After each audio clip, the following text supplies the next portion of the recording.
नमस्कार, AGCNN news पर आपका स्वागत है। मैं हूं वनीसा राणा। प्रस्तुत है आज का मुख्य समाचार। कजान में ड्रोन हमला, बहुमंजिला इमारतें तबाह। सूत्रों के मुताबिक रूस के कजान शहर में बड़ा ड्रोन हमला हुआ है।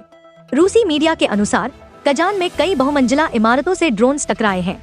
यह हमला अमेरिका में साल 2001 में हुए 11 सितंबर जैसे हमले की तरह किया गया है। राजधानी मॉस्को से 720 किलोमीटर दूर कजान में 6 इमारतों को निशाना बनाया गया है। 8 ड्रोन से हमले किए गए। एक ड्रोन के हमले को नाकाम किया गया है। ड्रोन हमले के बाद रूस के रक्षा मंत्रालय का बयान सामने आया है, जिसमें कहा गया है एक यूक्रेनी ड्रोन को नाकाम किया गया। इस हमले का एक वीडियो भी सामने आया है, जिसमें एक ड्रोन इमारत से टकराते हुए नजर आ रहा है। दूसरी ओर यूक्रेन के खिलाफ लड़ाई के लिए रूस भेजे गए उत्तर कोरियाई सैनिकों ने यूक्रेनी ड्रोनों का पता लगाने के लिए और अधिक निगरानी चौकियां स्थापित की हैं। यूक्रेन की सैन्य खुफिया सेवा ने यह जानकारी दी है। ऐसी खबरें हैं कि उत्तर कोरियाई सेना को युद्ध में भारी नुकसान हुआ है।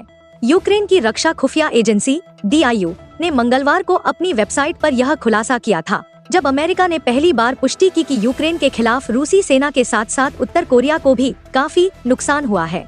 DIU के बयान में कहा गया था, गंभीर नुकसान झेलने के बाद DPR के उत्तर कोरिया की इकाइयों ने यूक्रेन के सुरक्षा और रक्षा बलों के ड्रोन का पता लगाने के लिए अतिरिक्त निगरानी चौकियां स्थापित करनी शुरू कर दी।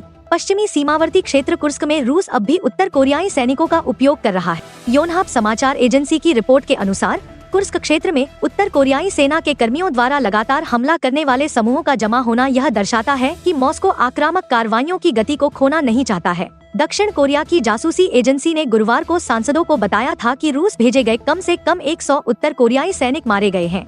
वहीं करीब 1000 के घायल होने का अनुमान है।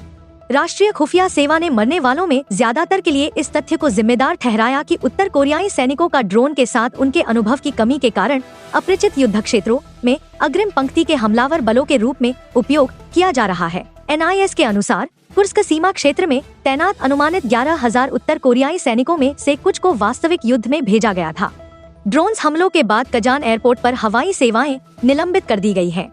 कजान शहर रूस की राजधानी मॉस्को से करीब 800 किलोमीटर पूर्व में स्थित है। कजान की 6 रिहायशी इमारतों पर ये ड्रोन हमले हुए हैं। बता दें, बीते अक्टूबर में ही कजान शहर ब्रिक्स सम्मेलन के चलते दुनिया भर में चर्चा में रहा था। रूस ने कजान में ब्रिक्स शिखर सम्मेलन का आयोजन किया था। भारतीय प्रधानमंत्री नरेंद्र मोदी भी उस ब्रिक्स शिखर सम्मेलन में शामिल हुए। कजान का रूस के इतिहास में अहम स्थान है और ये शहर रूस के उद्योग, संस्कृति और धर्म का प्रमुख केंद्र है। इसे रूस की तीसरी राजधानी या खेल राजधानी भी कहा जाता है। रूस कजान में कई अंतर्राष्ट्रीय खेल कार्यक्रमों की मेजबानी कर चुका है। आर्थिक रूप से कजान एक पावर हाउस है। यह शहर रूस के प्रमुख ट्रक निर्माता कामाज का घर है और यात्री हवाई जहाज और हेलीकॉप्टर के उत्पादन में भी महत्वपूर्ण भूमिका निभाता है। कजान के इंजीनियरिंग, कपड़ा और खाद्य प्रसंस्करण उद्योग काफी समृद्ध हैं। आज के लिए बस इतना ही। मुझे दीजिए इजाजत। नमस्कार।